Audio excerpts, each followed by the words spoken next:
والصلاة والسلام على أشرف الأنبياء والمرسلين وعلى آله وأصحابه أجمعين وعلى من تبعهم بإحسان إلى يوم الدين، أما بعد.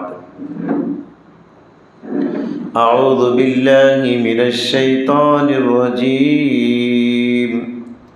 بسم الله الرحمن الرحيم. من عمل صالحا من ذكر وأنثى وهو مؤمن فلنحيينه حياة طيبة ولنجزينهم أجرهم بأحسن ما كانوا يعملون.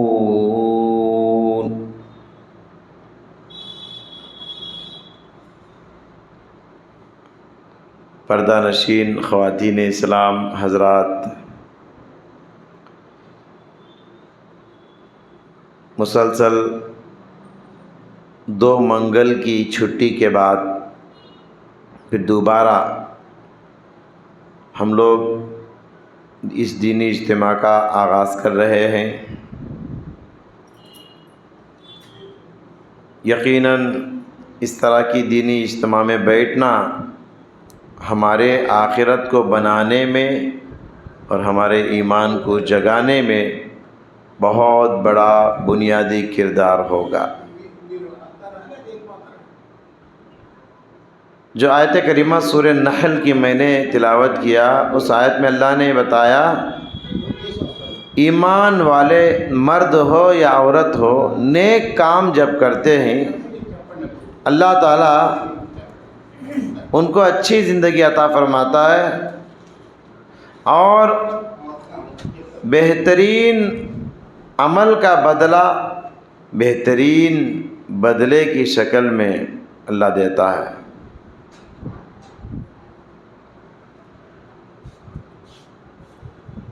محترم بھائیوں اور ماں اور بہنوں، عبادت اور بندگی نیکی کے جو بھی کام ہے اس میں مرد اور عورت دونوں برابر ہیں. جس طرح مرد کے لیے نیکی کے بہت سارے راستے بتائے، اسی طرح عورتوں کے لیے بھی نیکی کے بہت سارے مواقع فراہم کیے گئے.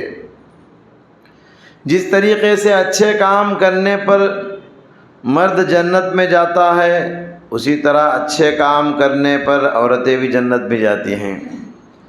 جس طرح گناہ کرنے پر مرد جہنم میں جاتا ہے، اسی طرح گناہ کرنے پر عورتیں بھی جہنم میں جاتی ہیں. کتاب و سنت سے معلوم ہوتا ہے زندگی میں بہت سارے گناہ ایسے ہیں جن کو مردوں کے مقابلے میں عورتیں زیادہ کرتی ہیں.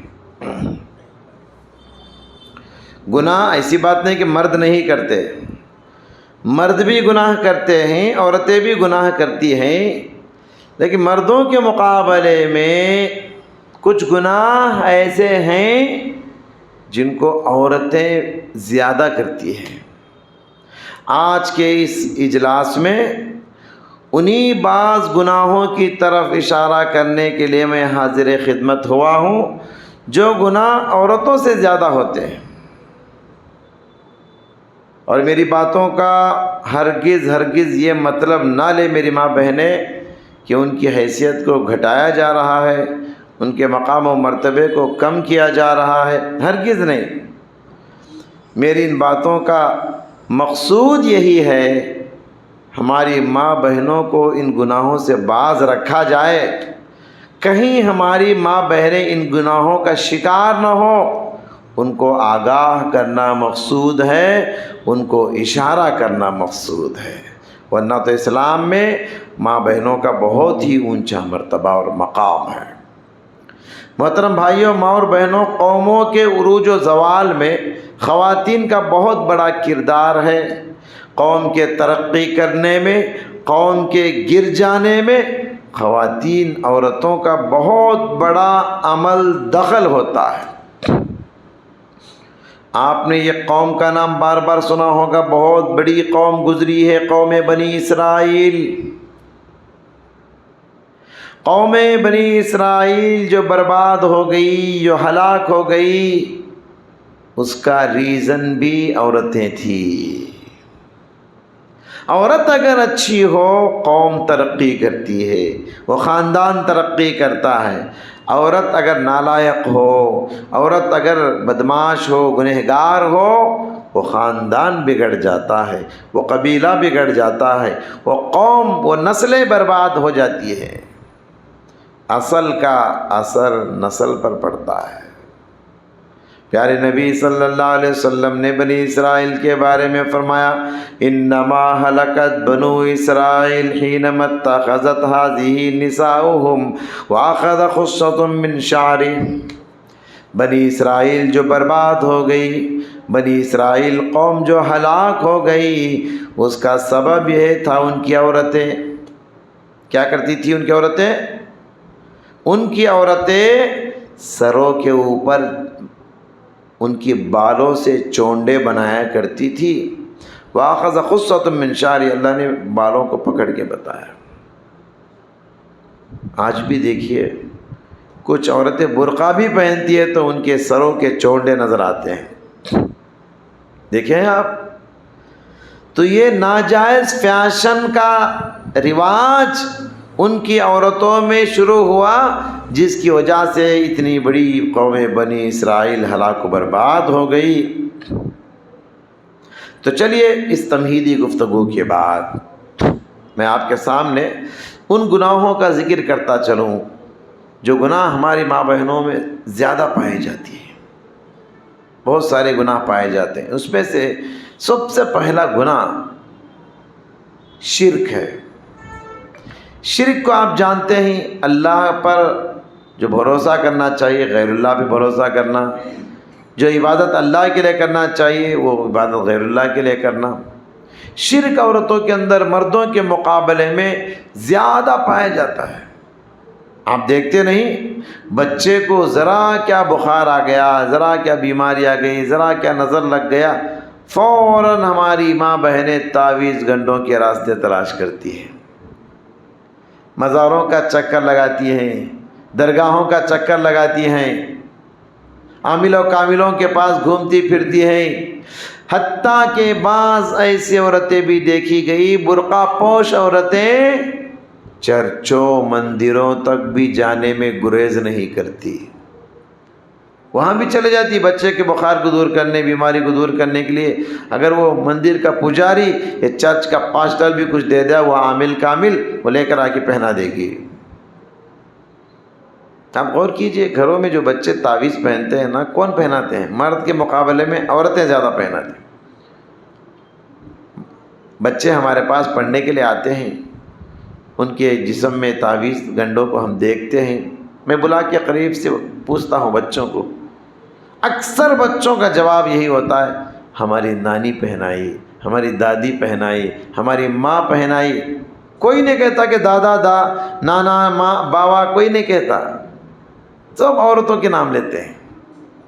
بچوں کو دیکھیے، نظر سے بچانے کے لیے، بیماریوں سے بچانے کے لیے وہ کالے دھاگے تو ہوتے ہی ہیں، کالے منکے تو ہوتے ہی ہیں، اس کے علاوہ کالے ٹپکے بھی لگاتے ہیں کاجل کے، یہاں ایک لگا دیے، یہاں ایک لگا دیے، یہاں ایک لگا دیے، اور کہاں کہاں تلوے کو کہاں کہاں اللہ سلامت رکھے۔ ہاں، یہ تعویذ کی بگڑی ہوئی شکل ہے کاجل لگانا، وہ بھی کالا دھاگا، یہ بھی کالا کاجل، دونوں تعویذ ہیں، دونوں کا ارادہ اور مقصد یہ ایک ہے، کیا؟ نظر سے بچانا۔ نظر سے بچنے کے لیے ہمارے نبی تو دعا سکھائے ہیں جی، دعا نہیں پڑھتے آپ؟ یہ کالے دھاگے، کالے کاجل کے ٹپکے لگانے سے نظر دور ہو جائے گا؟ اللہ سے دعا کرو، اللہ پہ بھروسہ کرو، اللہ تمہارے بچے کو شفا دے گا، صحت دے گا۔ اور تو اور صحابی رسول حضرت عبداللہ بن مسعود رضی اللہ تعالیٰ عنہ کی بیوی، ان کے ہاتھ میں ایک مرتبہ تعویذ، حضرت عبداللہ بن مسعود نے دیکھا، حیران ہو گئے، ارے میرے گھر میں تعویذ داخل ہو گئی، شرک داخل ہو گیا۔ پوچھا یہ کیا ہے؟ صحابی رسول حضرت عبداللہ بن مسعود رضی اللہ تعالیٰ عنہ کی بیوی نے کہا، دراصل بات یہ ہے میری آنکھ میں ایک زمانے سے تکلیف ہو رہی تھی، چبھن محسوس کر رہی تھی، ایک درد محسوس کر رہی تھی، ایک زمانے سے بہت سارے دوائیں استعمال کیے مگر وہ درد جانے کا نام نہیں لیتا تھا۔ مجھے کسی نے مشورہ دیا فلاں یہودی عامل کے پاس جاؤ، تمہارا علاج ہو جائے گا۔ میں اس کے پاس گئی، اس نے تعویذ دیا، جیسے ہی میں نے وہ تعویذ پہن لی زمانے کا درد ایسے غائب ہو گیا گویا کہ درد تھا ہی نہیں۔ حضرت عبداللہ بن مسعود پہلے تو غصہ ہوئے، تعویذ کو نکال پھینکا، پھر کہا ان آل ابن مسعود لاغنیاء عن الشرک، ابن مسعود کے فیملی کے لیے شرکیہ علاج کی ہرگز ضرورت نہیں۔ پھر اصل ریزن بتایا، کہا جانتی ہو وہ تمہاری آنکھ میں جو درد محسوس کر رہی تھی وہ درد کیوں آ رہا تھا؟ کہا کہ وہ ایک جن تھا، وہ ایک شیطان تھا جو تمہاری آنکھ میں کچھوکے لگا رہا تھا، جس کی وجہ سے تم کو درد ہو رہا تھا۔ جیسے ہی تم نے شرک کے دہلیز کی طرف قدم بڑھایا اور شرک کر لیا تعویذ پہن کر، شیطان کے چبانے کا مقصد پورا ہو گیا اور چبانا چھوڑ کے چلا گیا۔ شیطان کا مقصد کیا تھا؟ تم کو جہنم کے قریب کرنا، شرک کے قریب کر کے۔ اب جب تم شرک کر چکی تو شیطان کی مراد پوری ہو گئی، اب وہ کیوں چبائے گا؟ اس لیے تمہاری آنکھ میں چبھن ختم ہو گئی۔ بہت سارے لوگوں کو آپ بھی سنے ہوں گے، فلاں بابا کے پاس گئی، فلاں عامل کے پاس گئی، ایک زمانے سے کتنے مولوی صاحبہ کے پاس گئی، قرآن پڑھے، کیا بھی کم ہوا نہیں، وہ عامل ایک تعویذ دیا، منٹوں میں ختم ہو گیا درد۔ بچے پیدا ہوتے رہنی، 10 ڈاکٹر بدلے، فلاں درگاہ کے پاس گئے، ایک تعویذ دیا، حمل آ گیا۔ ہوتا ہے ایسا، یہ اصل میں اس کے پیچھے شیطان کا کھیل ہوتا ہے۔ بات سمجھ رہے ہیں آپ؟ بچے نئے پیدا ہونے کا ایک سبب بھی جنات اور شیاطین ہے، یاد رکھیے۔ رقیہ کرا لینا چاہیے، قرآن سے شفا حاصل کرنا چاہیے، دعاؤں کا اہتمام، صبح شام کے اذکار کا اہتمام کرنا چاہیے، شیطانوں سے دور رہنے کے لیے، جنات کو بھگانے کے لیے۔ تو معلوم کیا ہوا؟ مردوں کے مقابلے میں عورتیں شرک میں جلدی پھنس جاتی ہیں، شیطان آسانی سے ان کو شرک کے جال میں پھنسا دیتا ہے۔ یہ پہلی بات۔ اور دوسری بات زبان درازی۔ مرد بھی زبان دراز ہوتے ہیں لیکن عورتیں اور زیادہ۔ معاف کیجئے، بعض ماں بہنوں کی زبانیں ایسا چلتی ہیں جیسے قینچیاں چلتی ہیں، دلوں کو چیرتے ہوئے، رشتوں کو کاٹتے ہوئے۔ اور تو اور ان کے زبان کا سب سے زیادہ نشانہ بنتا ہے انہی کا شوہر۔ شوہر کو اتنا زبان درازی کرتی ہیں، اپنی زبان سے سب سے زیادہ شوہر کو ناراض کرتی ہیں۔ شوہر سے بات کرنے کی تمیز نہیں، شوہر سے بات کرنے کا طریقہ نہیں۔ میری محترم ماں اور بہنوں، تمہارے احترام کا سب سے زیادہ حقدار تمہارا شوہر ہے، تمہارے عزت اور ریسپیکٹ دینے کا سب سے زیادہ حقدار مستحق تمہارا شوہر ہے۔ یاد رکھنا، اگر شوہر کا احترام نہیں کرو گی تو انجام بہت برا ہوگا۔ تو زبان درازی عورتوں کی اندر بہت زیادہ یہ بیماری ہوتی ہے۔ کوئی بھی مرد دنیا میں عورت کی زبان سے لڑ کے جیت نہیں سکتا۔ ان کی زبان اتنی تیز چلتی ہے کہ مرد پیچھے ہو جاتا ہے۔ تم ایک گالی دو گی، وہ 10 گالیاں دے گی، آپ پیچھے ہو جاؤ گے، لڑائی میں کامیاب نہیں ہو سکتے۔ یہ دوسری بات، زبان درازی یہ زیادہ ہوتی ہے، اس سے بھی پرہیز کرنا چاہیے۔ اور تیسری بات، بات بات پہ گالیاں دینا، ذرا غصہ آیا بددعائیں کرنا، یہ صفت بھی مردوں کے مقابلے میں عورتوں میں زیادہ ہوتی ہے۔ اور تو اور بچے بھی، اگر ان کے پیٹ کے بچے بھی شرارت کرے نا، ان کو بھی بددعائیں دیتی ہے، ان کو بھی لعن طعن کرتی ہے، گالیاں بکتی ہیں۔ ایسی ماں بہنیں کان کھول کر سن لے، وہ اپنا بھی نقصان کر رہی، اپنی اولاد کا بھی نقصان کر رہی۔ پیارے نبی صلی اللہ علیہ وسلم نے فرمایا معاشر النساء تصدقنا، او عورتوں کی جماعت تم صدقہ کرو، صدقہ کرو، صدقہ کرو۔ فإنی اریتکن اکثر عن النار، اس لیے کہ میں نے تم کو جہنم میں زیادہ جلتی ہوئی دیکھا ہے۔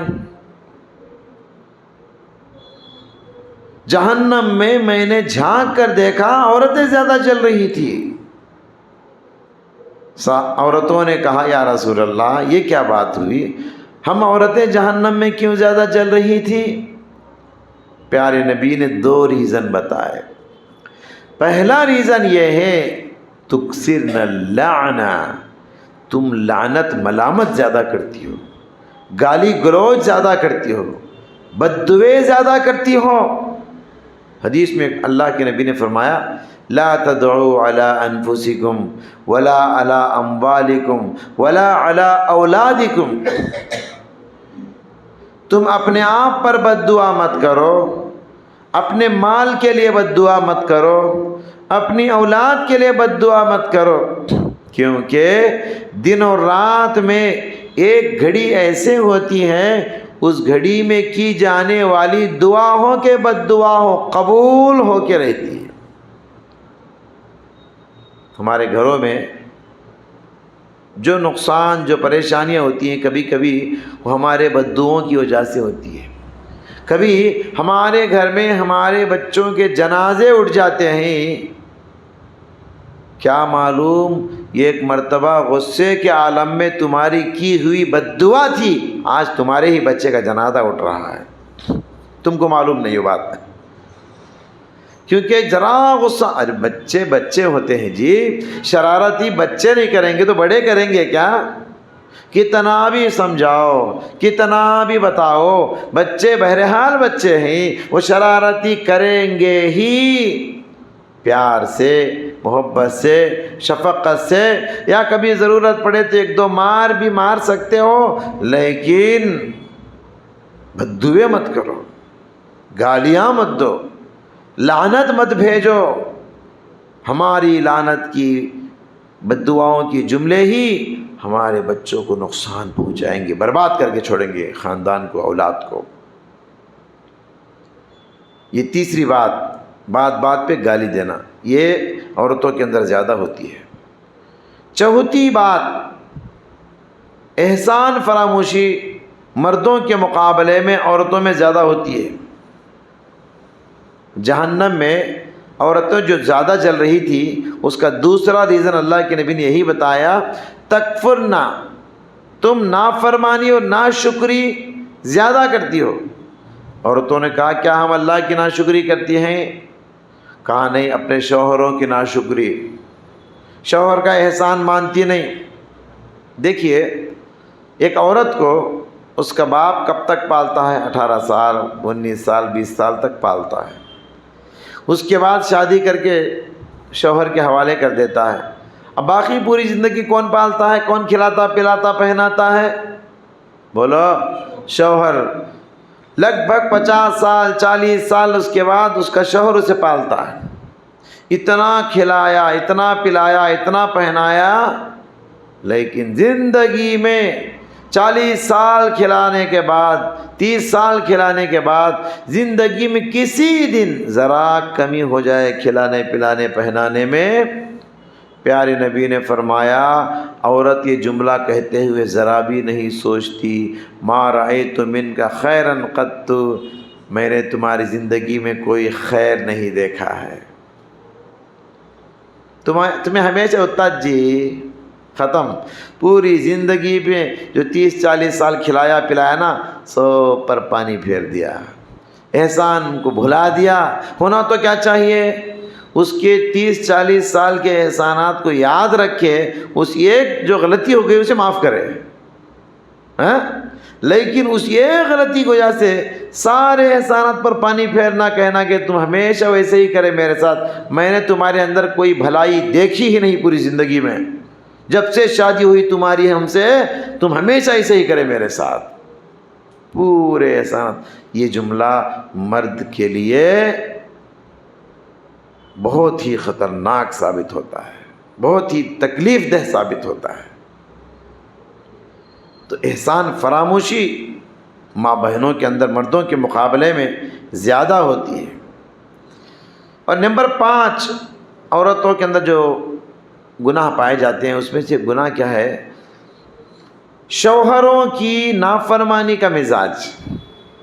نافرمانی مرد بھی کرتے ہیں، عورتیں بھی کرتی ہیں، لیکن شوہروں کی نافرمانی، آپ دیکھیے بہت ساری ماں بہنیں ایسی ہوتی ہیں زندگی میں، پوری زندگی میں شوہر کی نافرمانی زیادہ کی رہے گی، فرما برداری کم کی رہے گی۔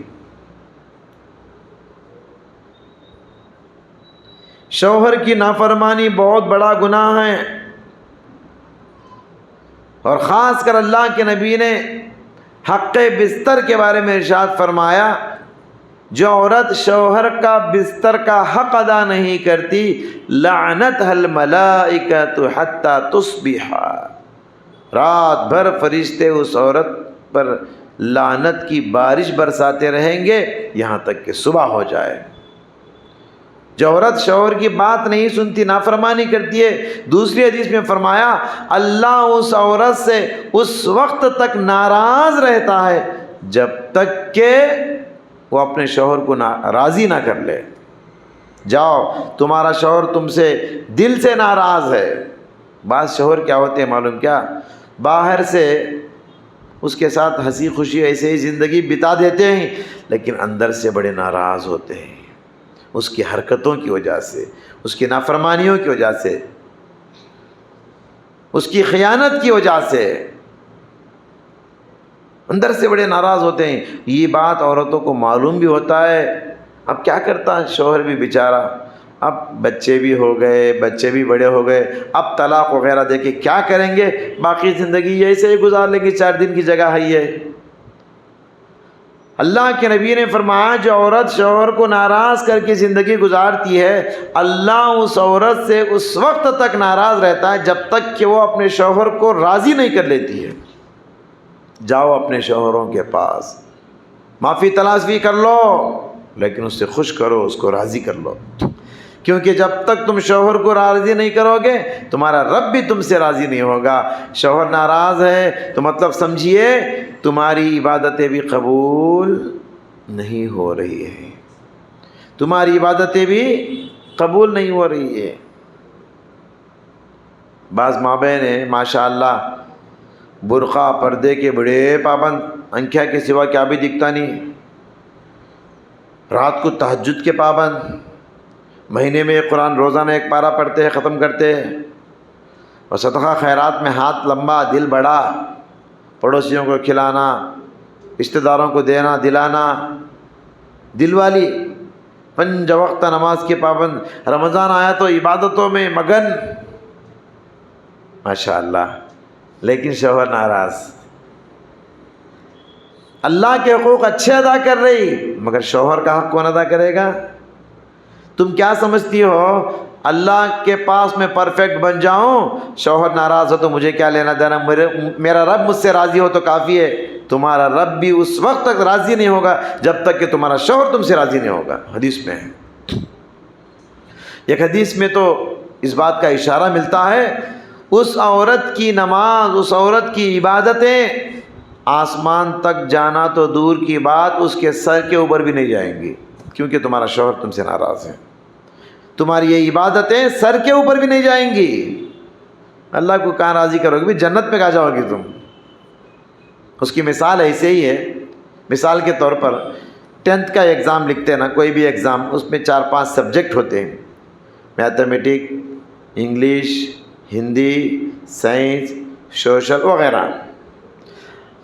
اس میں سے 4 میں پاس، سائنس میں پاس، سوشل میں پاس، ہندی میں پاس، تیلگو میں، سب میں پاس، میتھ میں فیل ہو گئے، میتھمیٹک میں فیل ہو گئے۔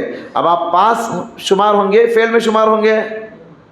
اب آپ کو جب تک میتھمیٹک میں پاس نہیں ہوں گے آگے بڑھا سکتے؟ آپ کو نہیں بڑھا سکتے۔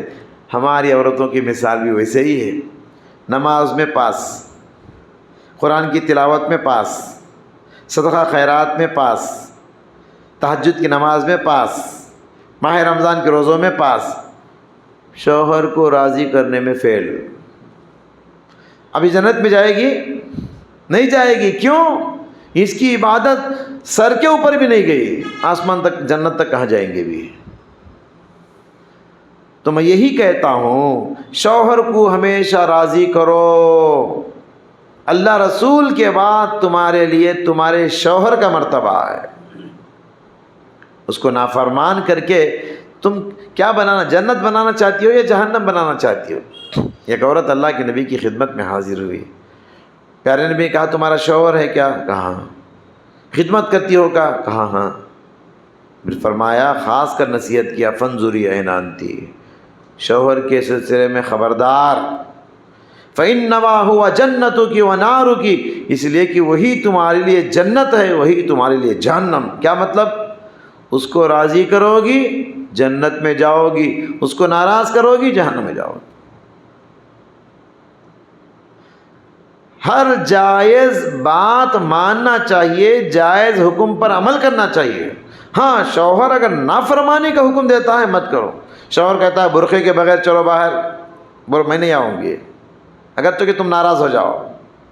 شوہر کہتا ہے چلو سنیما تھیٹر چلیں گے، کہو میں نہیں آؤں گی، اگر تو کہ تم ناراض ہو جاؤ۔ کیونکہ اصول ہے اسلام کا، لا طاعت لمخلوق فی معصیۃ الخالق، خالق مالک کی نافرمانی ہو رہی ہے تو دنیا میں کسی کی بات نہیں مانی جائے گی۔ سمجھ رہے؟ تمہارا شوہر حق بات اور سچی بات کا حکم دیتا ہے، تم اپنے جذبات کو، اپنے خواہشات کو کچل کر اس کی بات کو مانو۔ کیوں؟ اس لیے کہ جائز بات کا حکم دیتا ہے۔ یہ پانچویں بات جو میں بتانا چاہتا ہوں آپ کو، نمبر 6، چھٹی بات یہ ہے کہ بعض عورتیں مردوں کی مشابہت اختیار کرنا چاہتی ہیں، اور یہ بات ہے آج کے زمانے میں بہت آسان ہو گیا، پرانے زمانے میں ذرا مشکل تھا۔ اللہ کے نبی کے زمانے میں ایک 1400 سال پہلے اللہ کے نبی جو بولے آج وہ چل رہا، ہو بہو چل رہا۔ مردوں کی مشابہت اختیار کرنا کا مطلب کیا ہے؟ آج عورت رہنا نہیں چاہتی، مرد بننا چاہتی ہے، اور مرد جو ہے عورت بننا چاہتا ہے، لباس پوشاک میں، چال و چلن میں، بات چیت میں، ہیئر اسٹائل میں۔ اب دیکھیے ان کے جوتے، ان کی گھڑیال، ان کے لباس، ان کے پینٹ۔ عورت مرد بننے کا سفر کر رہی ہے اور مرد عورت بننے کا سفر کر رہا ہے۔ قریب جانے تک پہچاننا مشکل ہوتا ہے کہ یہ کرسی پہ بیٹھی ہوئی مرد ہے عورت ہے، یہ گاڑی چلانے والا مرد ہے عورت ہے، پہچاننا مشکل ہے آج۔ لعن اللہ المتشبہین من الرجال بالنساء ولعن اللہ المتشبہات من النساء بالرجال۔ پیارے نبی نے فرمایا کہ اللہ کی لعنت ہے ایسے مردوں پر جو عورت کا بھیس اختیار کرنا چاہتے ہیں، عورت کا رنگ ڈھنگ اختیار کرتے ہیں، اور لعنت ہے ایسی عورتوں پر جو مردوں کا رنگ ڈھنگ اختیار کرنا چاہتی ہیں، مردوں کی مشابہت اختیار کرنا چاہتی ہیں۔ ان کے آج دیکھیں عورت بچیاں دیکھیے، خاص کر مردوں سے زیادہ عورتوں میں یہ بیماری، پینٹ پہن لیے، ٹی شرٹ پہن لیے، نکل گئے باہر۔ آج ہماری نوجوان لڑکیاں دوپٹے کو بھول چکی، پہلے سر سے اوڑھتے تھے، اس کے بعد اپنے کھاندوں سے سینوں پہ اڑاتے تھے، پہلے سر سے اتر گیا، بعد میں سینوں سے اتر گیا۔ اکبر الہ آبادی نے کیا کہا؟ بے پردہ کل جو آئی نظر چند بیویاں، اکبر زمین میں غیرت قومی سے گڑ گیا۔ پوچھا جو ان سے آپ کا پردہ وہ کیا ہوا؟ کہنے لگی کہ عقل پہ مردوں کے پڑ گیا. ہاں دراصل بات ہے کہ گھر کے مرد بے غیرت ہے، مرد بے شرم ہے جی، اس لیے عورتوں کو ان کی، مرد خود اپنی بیٹی کو بغیر دوپٹے کے پیچھے گاڑی بٹھا لے کے لے آتا ہے، اسکرٹ پہنا کے لے جاتا ہے اسکول کو، نہ کوئی دوپٹہ ہے، نہ کوئی اسکارف ہے، نہ کوئی پیجامہ ہے، بھیج دیا گاڑی پہ. مرد جب بے غیرت ہو جائے عورتیں ایسے ہی تیار ہوتی ہیں. گھر کا بڑا آدمی ٹھیک ہونا چاہیے پہلے. تو اکبر الہ آبادی نے وہی کہا، پوچھا جو ان سے آپ کا پردہ ہو کیا ہوا؟ پردہ کیا ہوا؟ کہنے لگی کہ عقل پہ مردوں کے پڑ گیا. ہمارا پردہ مردوں کے عقل پہ پڑ گیا، اس کے بعد ہم لوگ بے پردہ ہو گئے. اللہ تعالی ہمارے ماں بہنوں کی حفاظت فرمائے. تو بہرحال یہ 7ویں بات ہے. اس میں ایک بات یہ بھی یاد رکھیے، شیطان کو اللہ جب مہلت دے کر دنیا میں بھیجا،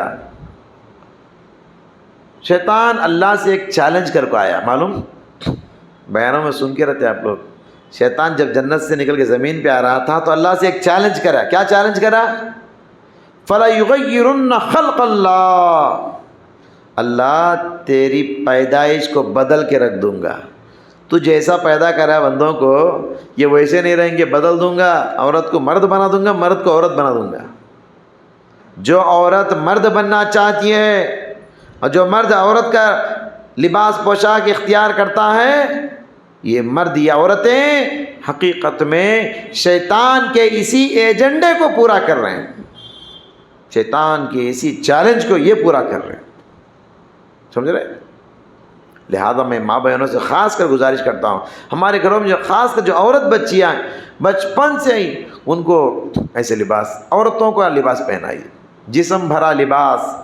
جیسے مرد حضرات کے آستین ہوتے ہیں کہاں تک آخری پورا ہاتھ چھپا ہوا رہتا نا، ہمارے عورت بچیوں کا ہاتھ ایسا رہنا. جیسے مرد حضرات کو گنڈی کہاں لگاتے ہیں؟ گلے کے پاس لگاتے ہیں نا، سینے کے اوپر یہاں، تو ایسے لگانا عورتوں کو. یہ پورا ایسے چھپ کے رہنا، نہ پیٹھ دکھنا نہ سینہ دکھنا، نہ ہاتھ نہ کوہنی، کچھ نہیں. اور لیگن وغیرہ تو بالکل درست نہیں. پینٹ اور ٹی شرٹ پہنا دیتی ہیں. چھوٹے بچے ہیں نا، بولی صاحب ابھی بڑے ہونے کے بعد ٹھیک ہو جاتے لوگ.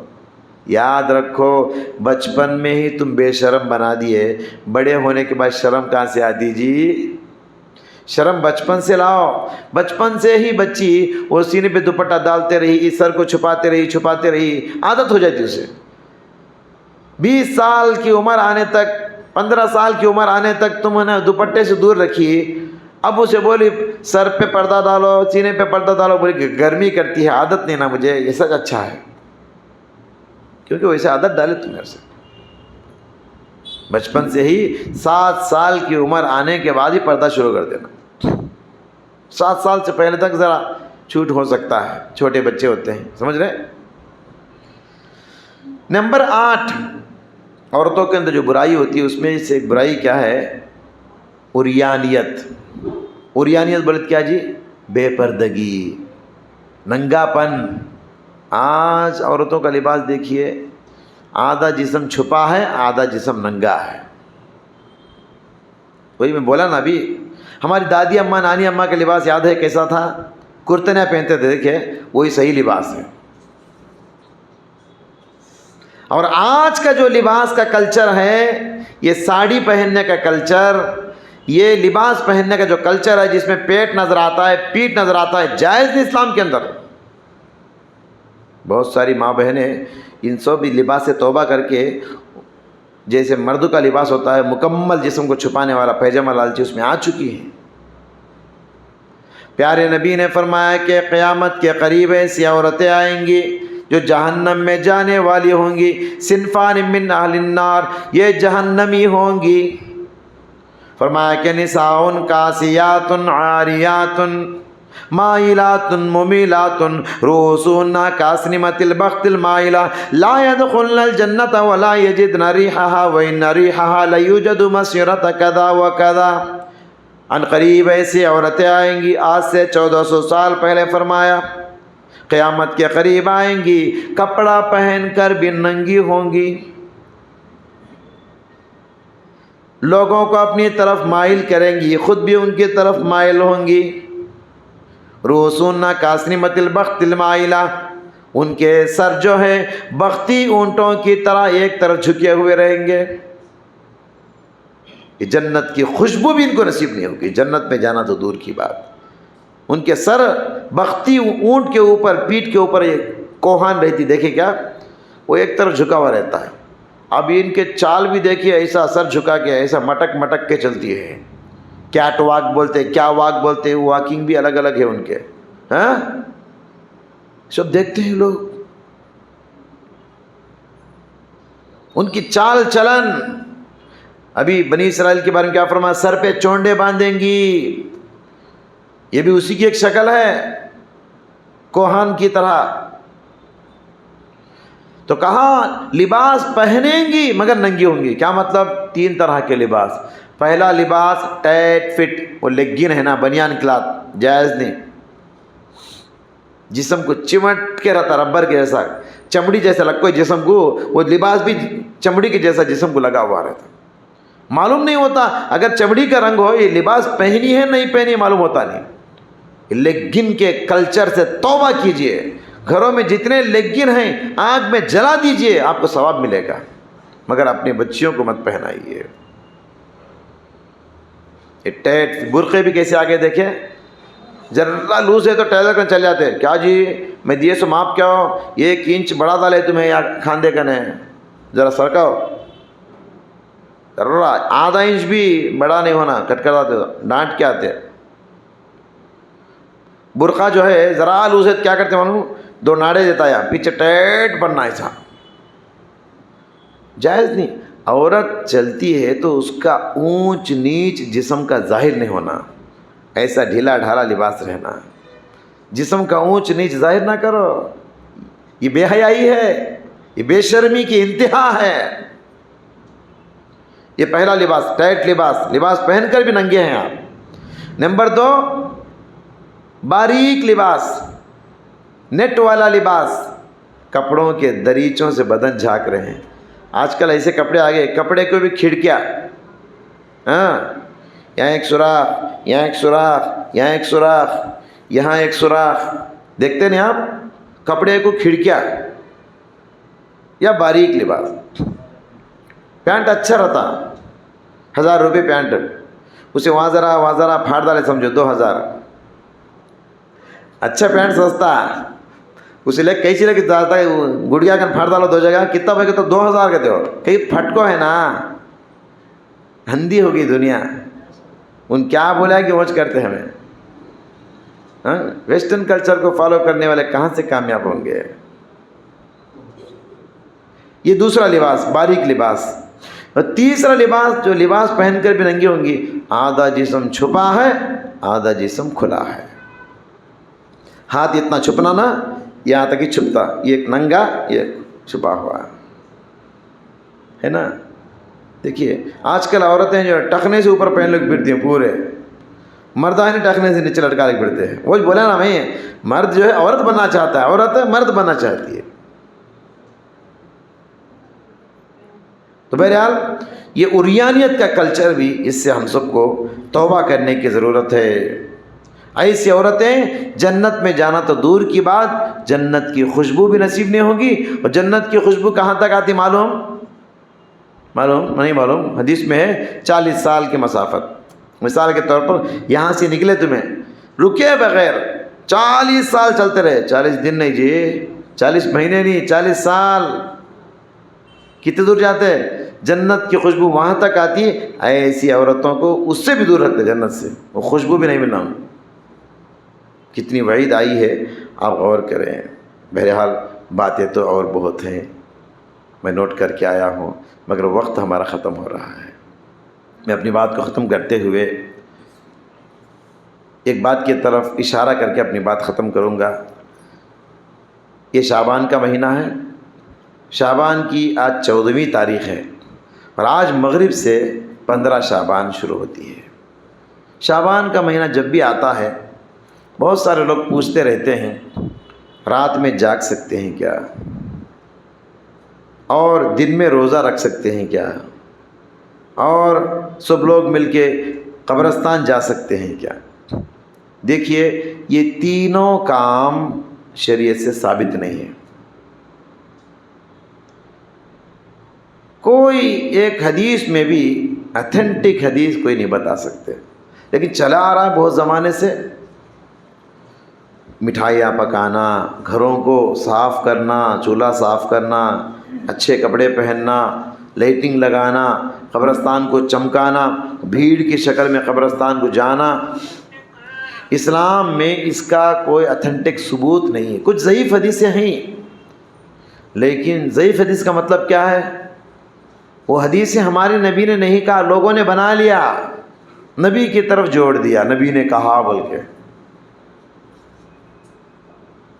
اس لیے اسلام کا ایک اصول ہے، ما آتاکم الرسول فخذوہ وما نہاکم عنہ فانتہوا. رسول جو دے اسے لے لو، رسول جس سے منع کرے اس سے رک جاؤ. اب ہم دیکھتے ہیں رسول شب برات منائے کیا؟ یہ ایک رات بھی منائے نہیں. اچھا رسول نہیں منائے، ان کے صحابہ ابو بکر، عمر، عثمان، علی، اور اس کے علاوہ کتنے صحابہ تھے، کوئی منائے کیا؟ یہ ایک صحابی سے بھی ثبوت نہیں ہے شب برات منائے. اصل پہلی بات یہ ہے کہ شب برات عربی کا لفظ نہیں ہوا، فارسی کا لفظ ہوا. ہمارے نبی عرب میں آئے، عربی میں بولتے ہیں، یہ فارسی کا لفظ ہے. برات کا معنی کیا ہو؟ گناہوں سے پاک ہونے کی رات، جہنم سے آزاد ہونے کی رات. شب برات کا مطلب سمجھ رہے ہیں؟ یہ ایک مومن کے لیے ہر رات شب برات کی رات ہے. کیوں؟